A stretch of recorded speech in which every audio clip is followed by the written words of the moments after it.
This is the rising of the daughters. This is the rising of the women.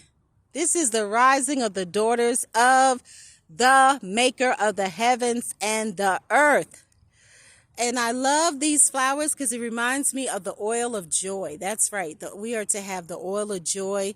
We are to sow seeds to good spiritual fruit. And this is a season right now when we are supposed to, as always, incline our ears to hear the absolute truth from the voice of truth and not follow people, places, things, traditions, religions, legalism, bondage, psychology, science, and all of those isms and schisms. We must be sure that we are in alignment with heaven and be in heavenly places to walk by faith and not by sight. This is definitely the spiritual season for kingdom marriage, kingdom ministry, kingdom business. But right now, kingdom marriage is being highlighted more than anything else to me. So that is what I'm going to speak about right now for all of you women, all of you wives. It doesn't matter whether you're married or unmarried. You may find very soon that you will be married. So there is a time of preparation. It's more than just having a manicure and a pedicure and getting your hair styled done or whatever you want to call it. So your hair could look absolutely fabulous, but we also have to have a spiritual makeover. It's more than just nails, toes, hair, clothing. Of course, we want to wear beautiful clothing. However, we're going to talk about this. Kingdom marriage. That's right. We're going to get into it right now. We're going to have a little conversation about kingdom marriage. We are not being united with our kingdom spouses so that we can be slaves or servants or anything like that.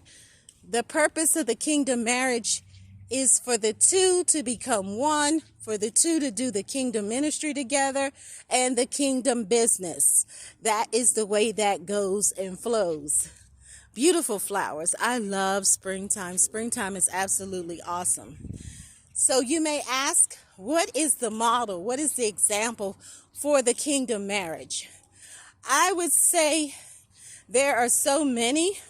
I don't want to actually get into it and make it limited, so to speak. I want to keep it open so that you can actually create your own kingdom marriage portrait, song, dance, or whatever comes to you, like a vision board. But this would be for your kingdom marriage. And even if you are married already, you can still renew your vows.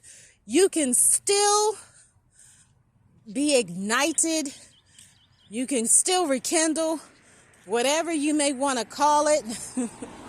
You may want to go on a date with your husband and remember the time when you first met and stir up that romance in your marriage. That's right. Keep it hot. Keep that fire burning. That's right. You got to keep that fire burning, stoke those flames, not just for praise and prayer and worship, but for your kingdom marriage and your kingdom ministry. That's right. So, ladies, women, we are called for such a time as this to go forth because we have been anointed and appointed, equipped and empowered to be those women that are starting those holy fires in the spiritual realm. We are those women of fire. We are fire women, and we have to be sure that we're setting those fires in the spiritual realm. That's right. You don't want to be stagnant. You don't want to be cold or lukewarm. You want to be on fire, and you want to be a fire. So as you go forth, be set ablaze and on fire. Know that kingdom marriage is here for all of us women. And even if you're not betrothed, and even if you're not married and you're unmarried, that's fine. You can support another woman who is married or getting married. There is a role for all of us to play. Nobody is left out. Nobody is left out. All hands on deck. Every woman is a blessing. So we are blessed to be a blessing. So don't think that you are not one that has great significance in this spiritual season, because you do. As we come up to the remembrance of when Queen Esther and Haman defeated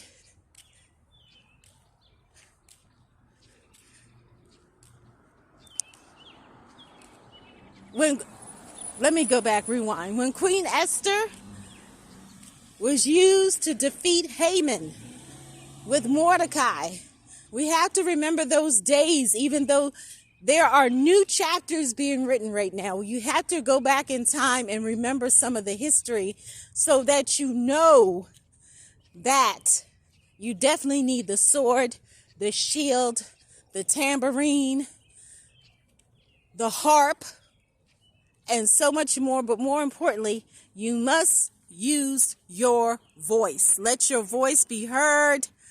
Walk in purity. Be innocent. Walk in love. Be blameless. I know many people don't want to focus on holiness. Kadosh, holiness is important right now more than ever.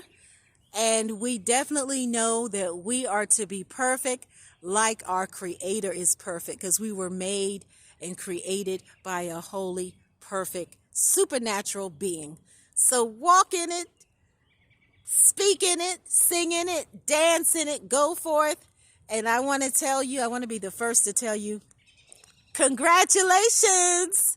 You are a royal queen. You are a royal daughter. You have the crown, and you have the robe, and you have the ring, and so much more. Blessings.